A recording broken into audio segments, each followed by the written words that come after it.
Hello, everyone, and welcome back to the Hard Things Podcast. This is your host, Blaine Burgess, and I am in today for episode 49.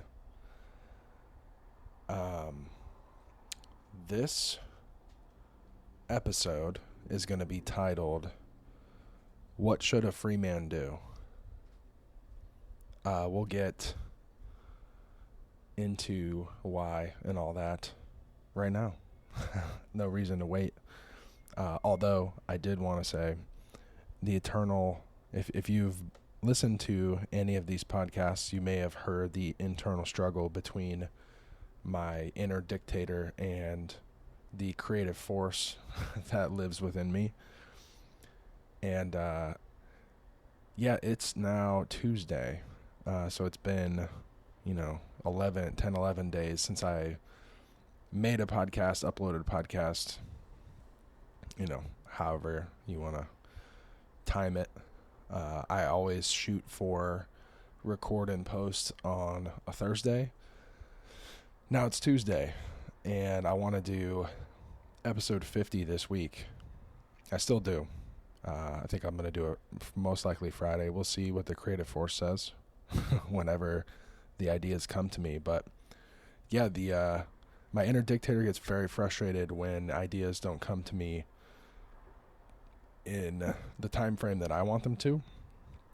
What's interesting about that is the inner dictator ignored the fact that I had 2 exams on Monday, which I needed to study for all weekend, and also a very valuable seminar that I went to on Saturday where I was working on chiropractic for 8 hours straight with a doc from out of town, and who is very graciously donating his time, and a bunch of fellow future chiropractors. So a lot of work, a lot of rest late Saturday and Sunday, a lot of rest yesterday, to be quite honest. Just was ripping on all cylinders there for a minute and needed to plow through those tests, which I ended up doing okay on, despite the fact that they were back-to-back on Monday. And now clearing space, and it's actually funny, today's episode's a little bit about this, but clearing space, getting to stillness, silence, kind of allows the cream of your thoughts to rise to the top, so to speak. And finally just, looking into some quotes, giving some thought to some things, and also equally turning my brain off, watching mindless, or at least semi-mindless TV, and committing to sleep, like a lot of really good sleep. Took a great nap on Sunday. All these things contribute to the creative process in a very strange way. Whether your inertia is, being in a deep sleep and having no movement at all, being very stuck, or your inertia is momentum, reading and looking at quotes and consuming content at a very rapid pace, I think both states are very useful for creation. So yeah, enough about that. Let's get to the meat and bones of this episode. So, what should a free man do? This is a phrase from the movie 300. Ever since I kind of found out that I was kind of more entrepreneurial in nature, but deathly afraid of it. The movie 300, for some reason, just always became this thing between me and a friend of mine, Danny. If you remember back from, I believe it was episode 6. Episode 6 of the entire podcast was with him. So he was a guest, and we at the end of the day, we would joke about different things about the show. Like the movie is pretty silly in some cases, very gory and kind of overstated, over exaggerated. But they do that to capture your attention because the underlying concept is really not sexy. So King Leonidas of Sparta purportedly took 300 men on a little stroll because he wasn't able to take his full army to meet the might of Persia. So Persia was invading Greece. Sparta, being kind of the warrior culture they are, was like, but Leonidas, being the king and the leader of the armed forces, went to kind of the spiritual, religious aspect of their city and said, like, hey, this is something we got to do. And they were like, no, sir, this is not something you have to do. Turns out the Persians had gotten to them, had bribed them, and essentially offered them safety for once the country had been invaded. So they were not playing within the rules. And of course, King Leonidas, believing in his city and culture, was playing within the rules. So the scene that I'm referencing in the title is he goes to bed that night and he's very troubled and he's up and awake, and his wife basically makes fun of him because one of the religious entities that is, interacting with him earlier was a girl who's like kind of drugged up, and they call her the Oracle. And she basically says what he can and can't do. And so she says, yeah, like the words of a drunk teenage girl have you worried, whatever. And he's just like, this resistance I'm meeting, it's basically taking my world and setting it on fire. Like what I believe in and what my state is becoming are now two different things. And she can see that he's bothered by this, and he's kind of like, I'm not worried about the girl, I'm worried about the concepts here at play. And she just goes, well, you don't need to worry about what a Spartan king would do, you need to worry about what a free man would do, or what he should do. And essentially insinuating a free man's going to take care of business. And I think that's what my friend Danny and I always admired.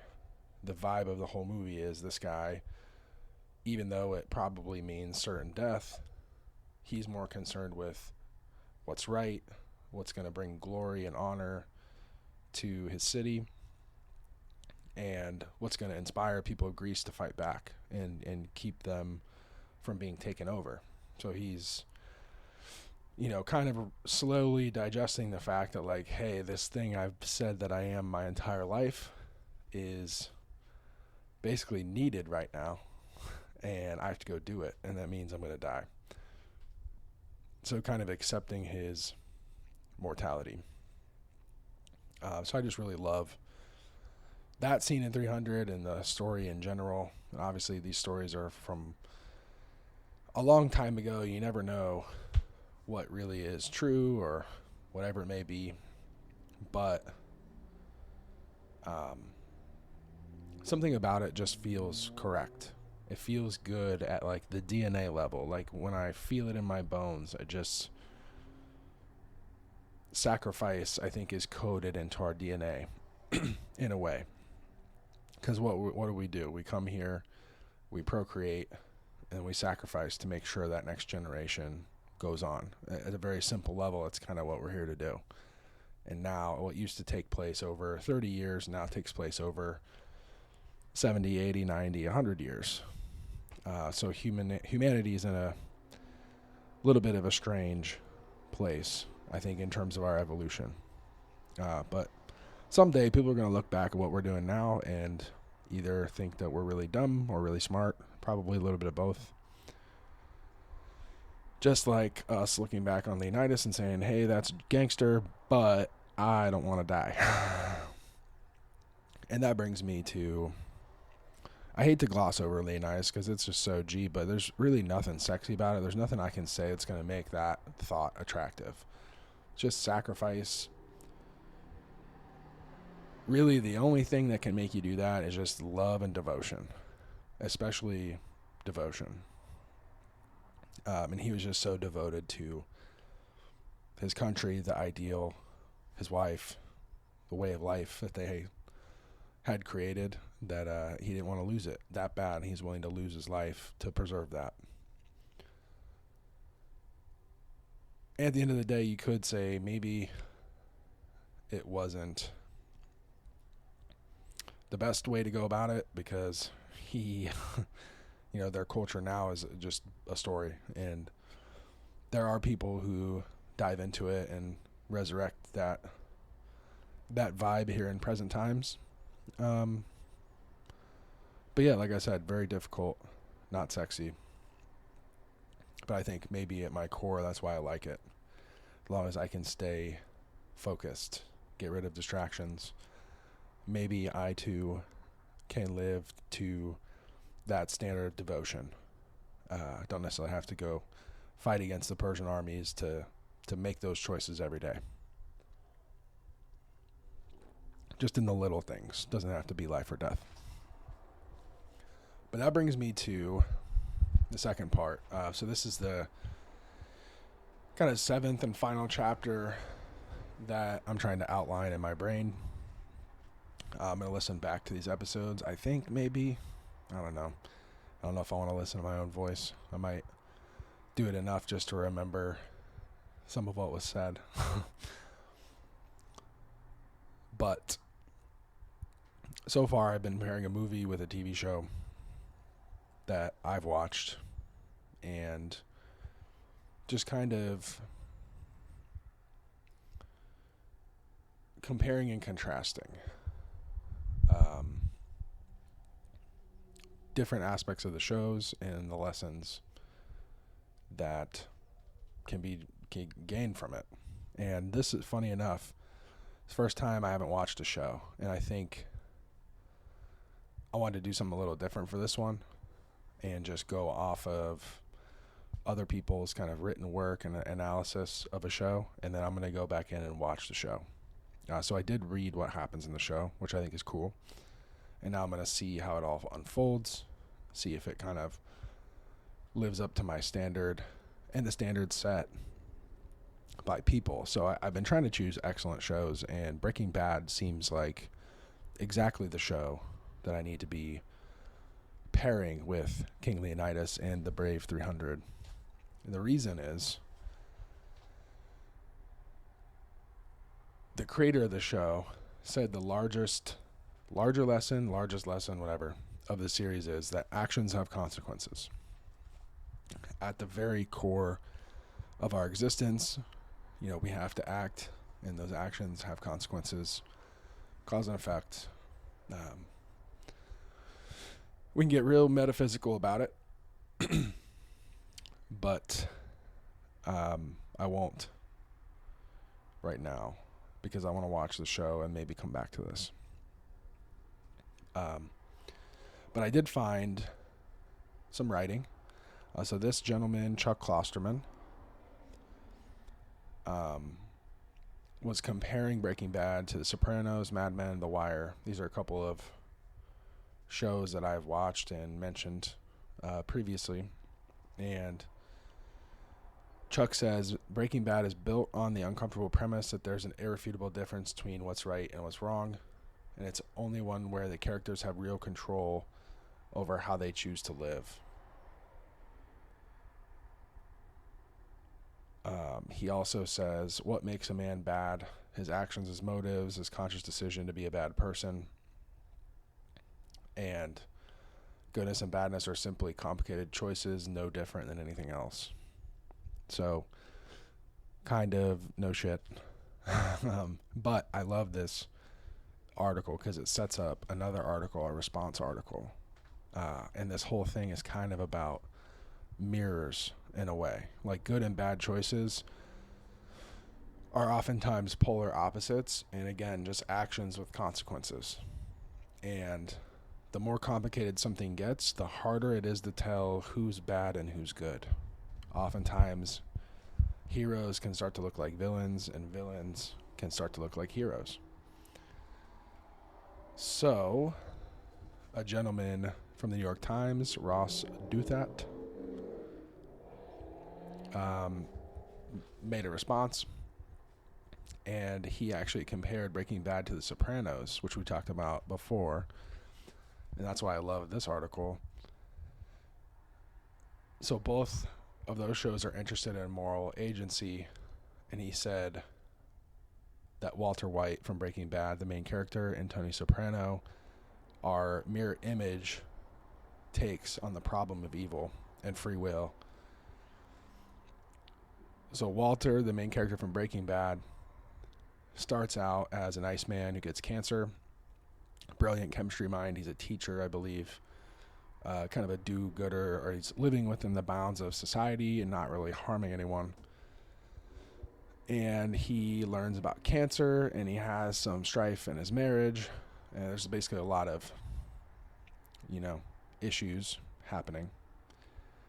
He's faced with his mortality, and as Ross says, deliberately abandons the light for the darkness, while Tony Soprano is someone who's born and raised in darkness, and he turns down opportunity after opportunity to claw his way towards the light. So it's kind of that mirror is kind of the power of the darkness, and you see how easy it is for good people to fall and for bad people to stay bad and kind of almost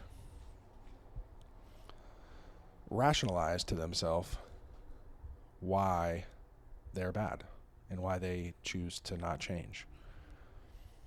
And I think this is the seductive power of evil.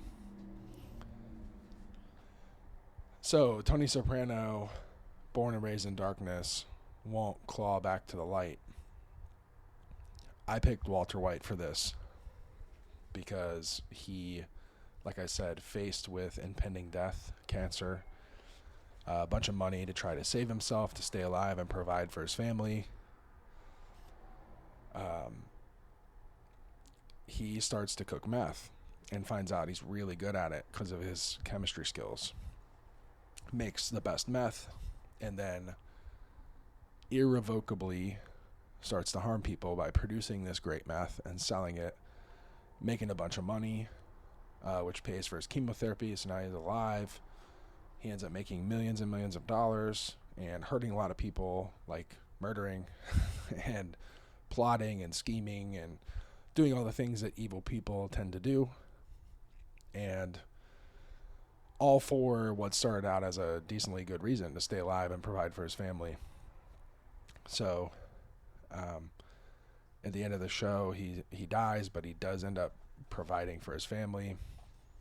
So there's so much to talk about. Like, maybe it's inevitable that he was going to die, but spoiler alert, he doesn't die of cancer. And I think it's about the same amount of time that if he hadn't had cancer.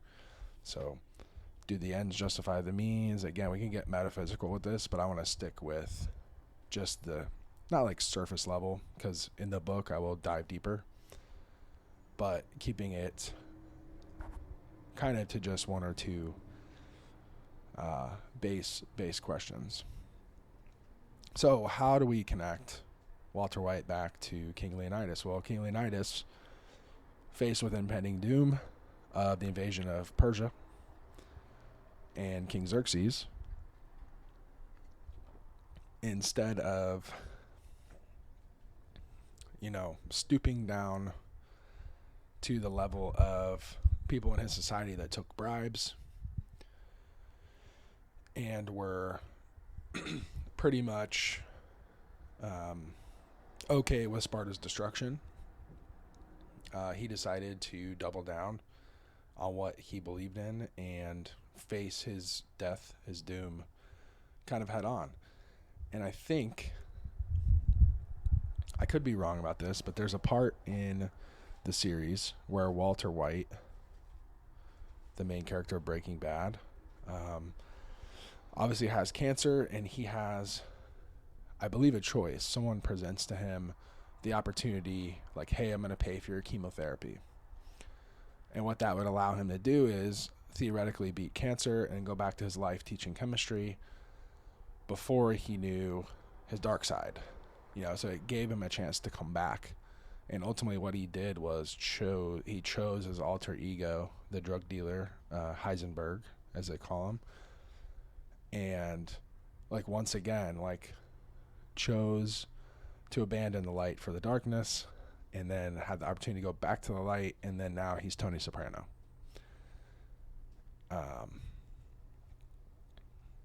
So I think you see with those two guys, they both had the opportunity, and one, King Leonidas, just made a different choice. And we're faced with these choices all the time. We're faced with, what do we want to eat for dinner? Are we going to eat something that's healthy for us? It's going to, fuel our body for our daily activities. It's going to help us love people, do the things we enjoy. Or are we going to eat something that might be pleasing to us in the moment, but ultimately, hurt us and go against our goals? And that's just one thing. Even last Saturday, I had a long day at a seminar, and then I decided to have a couple drinks at a party. And having a couple drinks at a party can be good mentally. The social aspect of it, people get drunk and have fun and laugh and dance and all these good things, which we all did. And that can be good. But also, thankfully, Sunday, I didn't have any physical symptoms from drinking. But I could have. Also, there's the part that I don't feel. Your body chemistry, even though you feel pretty good, can still be messed up, even if you don't feel it. And I think ultimately what I was feeling the next couple of days of recovering was kind of the fallout of that lack of attention to my health on Saturday night. So it is a balance. It's a balancing act. You don't have to be perfect, but you got to be right more often than not. And when I say right, it's literally all about what you choose and what you feel is right.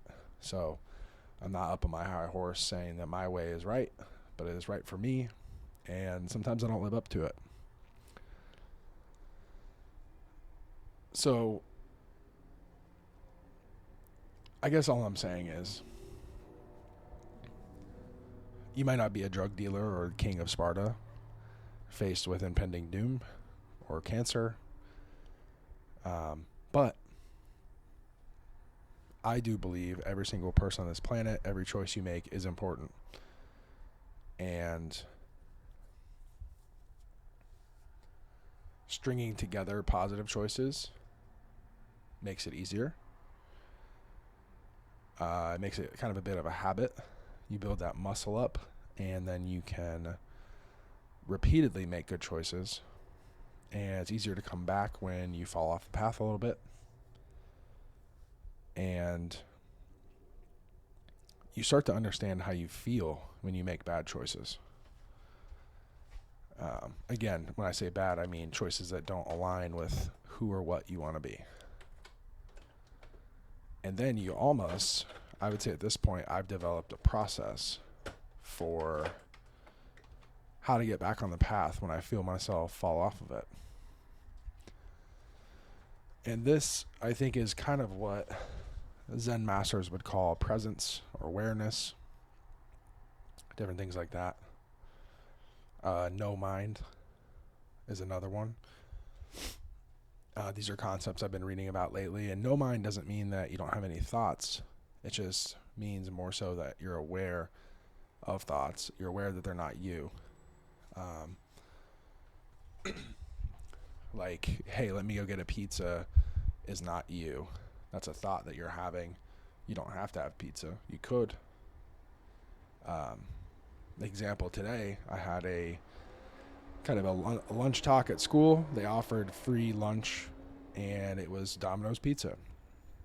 I love Domino's Pizza, and I had that pizza today. In fact, I had 6 pieces of Domino's Pizza because it was free and they were offering.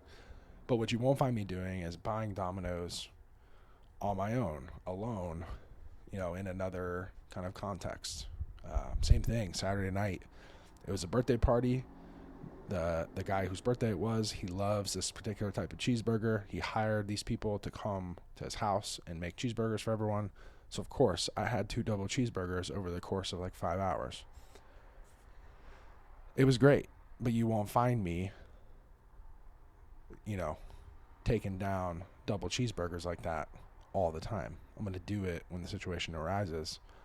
But the rest of the 85 to 90% of the time, I'm going to be doing things and making choices that are pushing me forward towards my goals, which, good pizza and cheeseburgers, never hurt anyone in limited quantities.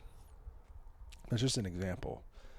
Life's going to bring up opportunities to celebrate and have fun and take them. But also know the rest of the time when it's hard, when you don't want to, you got to just do it. Just wait for that next opportunity to celebrate because it's coming. Especially the harder you work, the more often those opportunities will come up. And you can kind of do so guilt-free, knowing that you're living your best life and just enjoying yourself with friends, family, fellow classmates, whoever it may be.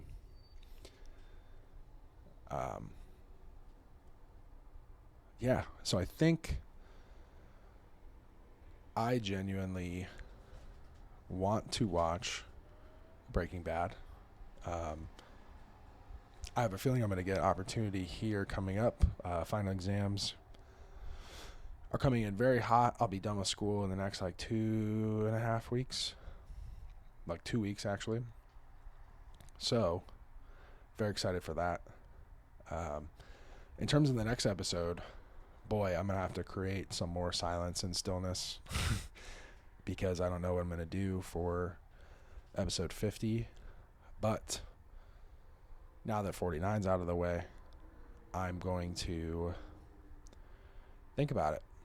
And by think about it, I mean make space for my creative impulse to fill my brain with things that make me excited. And with that, I'm going to let you go.